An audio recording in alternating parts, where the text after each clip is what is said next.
reacting to true story scary animations. Yeah. Hey, okay. Hey, all right, blanket buddies. All right. I feel like an old woman. No. Would you like to buy a Christmas tree? Hustling Christmas trees. But yeah, today we're gonna be checking out these scary animations with my girlfriend, Liz Cooper. Yeah, check her out. We got the links in the description below. Subscribe to her because, you know, all the cool kids are doing it. You guys know the drill. Go ahead, get your snacks, get your candy, get your drink. What is that? Coffee. Coffee? Why is there like stains on the lid? Well, because I ordered it. Oh, okay. I ordered it from Uber Eats, so whoever the driver was probably like... driving a little, doing some off-roading. But yeah, get your candy, your snacks, your chips, your popcorn, everything you need. And then we're gonna check out some of these scary animations. Gotta get cozy and gotta put on your slippers. What is that? Is that alive? Oh no. Flying away. Oh geez, swat it. Jeez, kill it before it lays eggs. And everybody be sure to check out MJV Animations. They're the ones that made these amazing animations we're about to watch. Link in the description below. But are you ready? Yeah, let's do it. Whoa! I'm a 29-year-old female, and this happened to me when I was 14. My brother and I went to hang out in the mall with his friends on a weekend. I was the only girl in a boys' group, so I mostly stayed on my phone. I am very introverted as well. I was getting bored and feeling somewhat ignored, so I told my brother if he could drop me home. He told me he'll leave after some time. Since we lived far away from the mall, I had to wait for my brother. But at the same time, I was so angry with him that I cut off from the group and started roaming around on my own. Girl, no. I was checking some stores while casually walking through when I made eye contact with a man. He seemed to be in his late 40s. He quickly walked up to me and asked, "Are you alone here?" As much as I've had creepy guys hitting on me, his eerie tone just added to that experience. I politely said, "No, I'm with my friends." My boyfriend's around the corner and he's buff. Right? He started walking with me. "But seems like your friends bailed on you, pretty girl." I groaned and replied, "Yeah, that's why I'm on my own." Well, people can be jerks, but that shouldn't limit us from having fun. He smiled big while saying this. Now, I all of a before sudden you don't judge like me, fun. please keep in mind that I was only 14 and really mad at my brother for ruining my weekend. I asked him if he knew anything fun to do around the mall, and he said there's a newly opened gaming zone. I looked at the food court far away where I could see my brother laughing and having a good time with his friends. I whispered, "A-hole," and then agreed to go to the gaming zone with that man. It was my first time in that mall, so when he said we'd need to go to the basement, as that's where the gaming zone is, I believed him. I really wish I hadn't. We got into the elevator with a bunch of other people. I'm sure they thought the man to be my guardian, so no one bothered that a 14-year-old was following a stranger to the mall basement. One by one, everyone got off, and on the ground floor, the elevator was empty. The man pressed the button to the basement, and we came down to the parking lot. The moment I got off the elevator, my heart skipped a beat. Are you sure there's a gaming zone here?" I asked him. He smiled even bigger and said that the place was under construction, but he had the key to the virtual car racing machine. I nodded, not knowing how deep I was drowning in his lies. He started walking into the dimly lit basement, and I began following him, not knowing what I should do. I thought to text my brother, but there was no network in the basement as well. Now the man started saying how I would enjoy the racing game since there'd be no one to disturb me. Soon, his words started to sound alarming, with creepy double meanings hidden in them. As he said, "The car racing machine is so big and I'll enjoy it riding for hours." Yeah, exactly that's what he said. We were almost halfway into the basement, and I was constantly looking back to notice how far the elevator was getting from me. A bubbling feeling that something was very wrong suddenly kicked into my stomach, and I stopped saying, My brother just texted me. Looks like I'll have to come some other time. See you later, mister. I quickly turned around and started walking back to the elevator. I was walking fast, but also couldn't run because I didn't want to give him the idea that I'd panicked. Suddenly, I heard footsteps rushing towards me, and looking back, I saw him running at me full speed. His face was filled with rage and anger as he yelled at me to stop. That's when I made a run for the elevator. I almost bumped into the closed elevator door and started pressing the button like crazy. Please come down before he gets me. Girl, take the I stairs. remember praying this to God. The man was inches away when the elevator door opened, and my brother, with his 3 friends, stood inside. What the hell are you doing here? Jimmy said he saw you with some man in the elevator. What's going on? My brother sounded really worried, and I glanced back to point at that creepy dude. But he was nowhere to be found. I'm sure he took off realizing my brother had come to get me. I told my brother about this man, and he took me to the mall security to inform them about this shady old guy. I just hope he's not lurking there, looking for some underage kid to take them to the basement to try his made-up gaming machine. No! That's so scary. I mean, that face though, look at it, and his teeth are all yellow. Yeah, please don't go anywhere that you don't have signal if you're not with like a close family member. Yeah, it's not worth it, especially if they look like that. I mean, don't do it. Yeah. But we're gonna check out another one. Here we go. You ready? After that last one, I don't think I am. Even less than before. We're gonna do it anyway. Here we go. I've spent the past few months holed up in the house with all the doors locked. It's because anytime I go out, I end up passing a Wendy's. It's okay, there's nothing scary yet. I see one of those restaurants. There's Wendy. It takes me back to the most horrifying night of my life. It all started on a normal lunch rush at Wendy's. I was working the register, taking orders from dozens of rude customers. They all blended together after a while. But there was one woman who stood out. She was an old lady with wrinkled, sagging skin. Her hair was bright red and tied into 2 pigtails, just like the Wendy's mascot. She even wore the striped blue dress that Wendy wore. I thought it was weird that she was dressed like this, especially since she was old, but I tried to avoid judging customers. What can I get you? You're perfect. You're exactly what I need. I'm sorry? The Colonel. You're the Colonel. Excuse me? No, I'm not. Colonel Sanders. You look just like him. Oh, the KFC mascot. I chuckled awkwardly. I was an older guy with white hair and a matching mustache, but I thought that was where the resemblance ended. Thanks. What can I get started for you? Without responding, the fake Wendy turned and ran out the door. She had a surprising pep in her step for an old lady. The whole interaction was weird, but I put it in the back of my mind since we were so busy. A few hours later, she stormed back into the restaurant. Only this time she had a white suit with her. It was a replica of Colonel Sanders' outfit. Oh. She stormed up to my register with bulging eyes. Here, put it on. Nope. It's perfect. She shoved the suit over the counter, forcing it against my chest so hard I stumbled backward. Whoa, calm down, ma'am. Put it on now. It's perfect. Her shriek pierced the quiet restaurant. Customers turned around to look at us. Ma'am, please back up. Put it on now. My manager stormed out of his office. What's going on here? I wheeled around and told him that this creepy old lady was harassing me.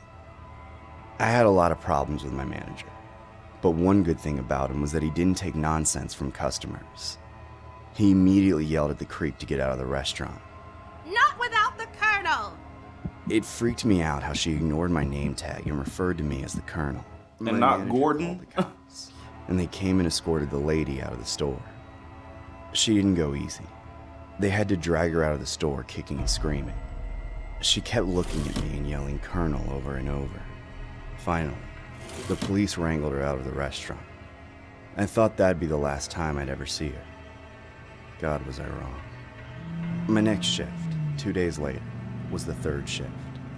I normally didn't work that late, but my manager asked me to work with him that night as a favor. And since he'd gotten rid of that creepy lady for me, I figured I owed him one.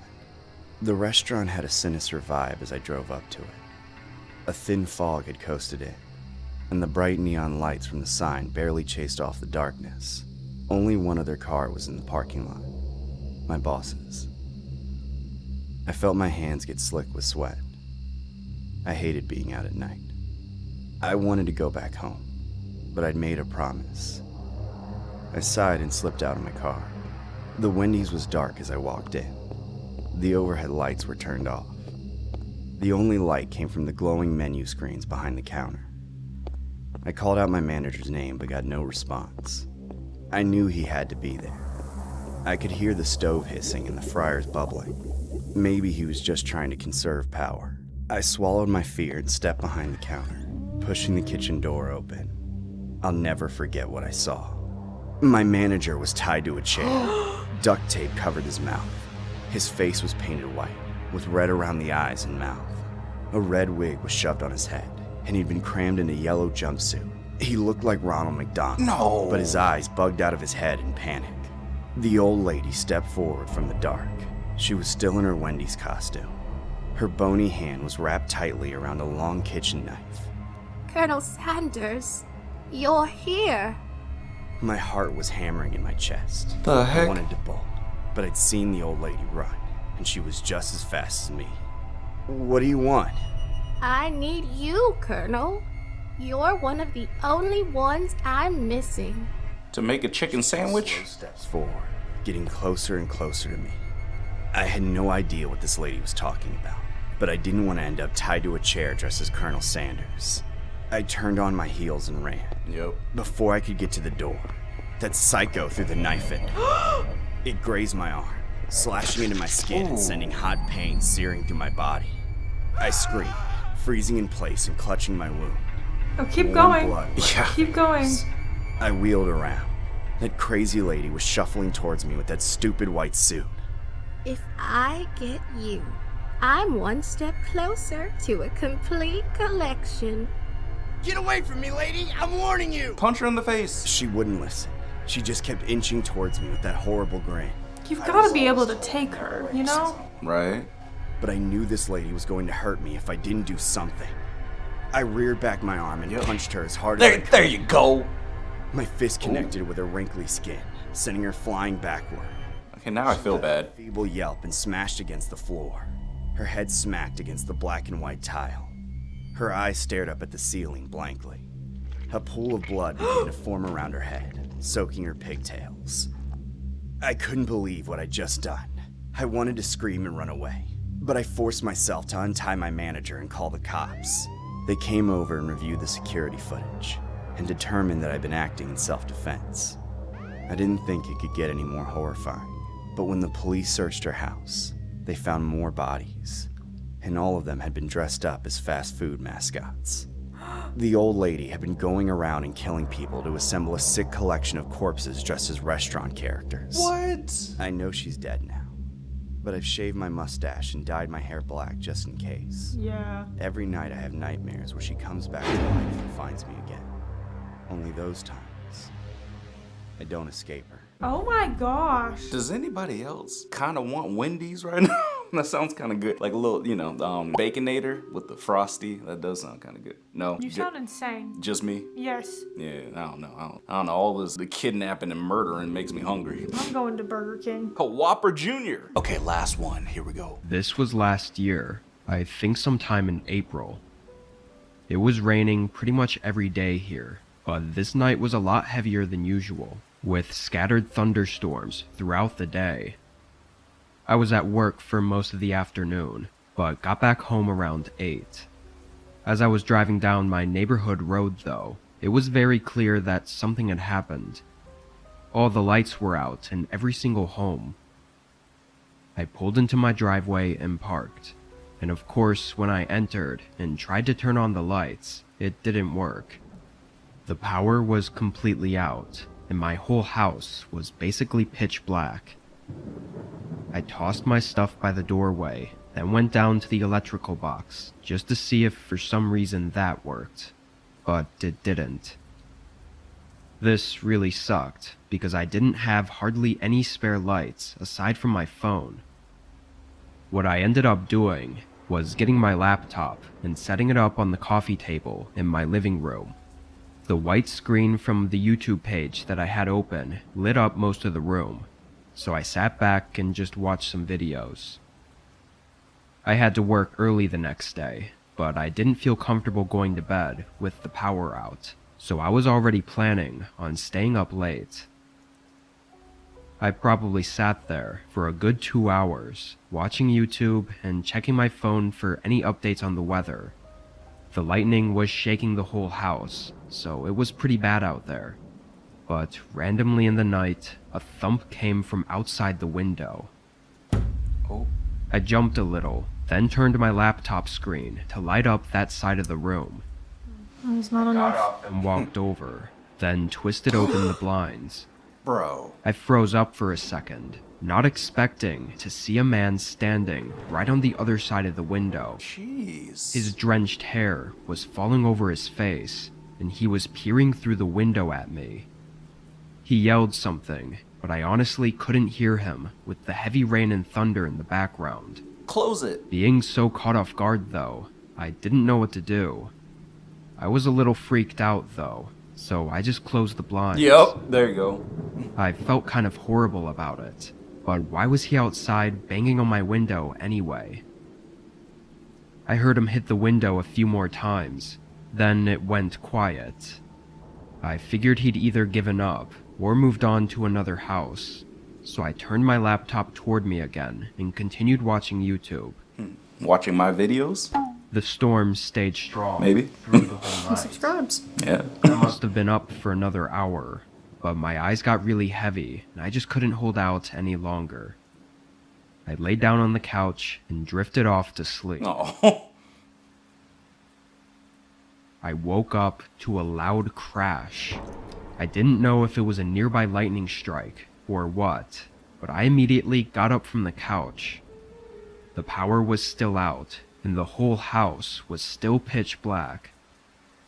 I turned my phone on and looked around, and that's when I heard something from the back of the house. My heart was pounding as I walked into the other room.